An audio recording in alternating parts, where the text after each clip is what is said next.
Bentrovati al meteo. L'anticiclone rimane ben saldo sulle nostre regioni, la giornata di giovedì 20 giugno dunque ci regalerà ancora il bel tempo. Nel dettaglio sul Veneto sarà ampiamente soleggiato dappertutto, il cielo sarà sereno al massimo velato su tutte le province.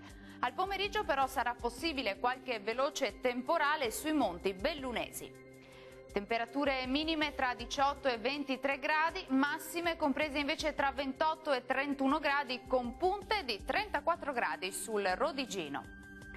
Ci spostiamo ora sul Friuli Venezia Giulia, dove sarà una giornata soleggiata dappertutto, il cielo si presenterà sereno o al massimo poco nuvoloso. Non sono attese precipitazioni particolarmente degne di nota. Temperature minime tra 19 e 22 gradi, massime comprese invece tra 27 e 30 gradi. Situazione simile sul Trentino Alto Adige, dove ci sarà il bel tempo, sarà infatti ampiamente soleggiato su tutti i settori, ma dalle ore pomeridiane non si esclude qualche piovasco sui settori settentrionali della nostra regione. Temperature minime tra 17 e 19 gradi, massime oscillanti invece tra i 31 e i 32 gradi circa. Bene, dal meteo di Antenna 3 per ora è tutto. Arrivederci.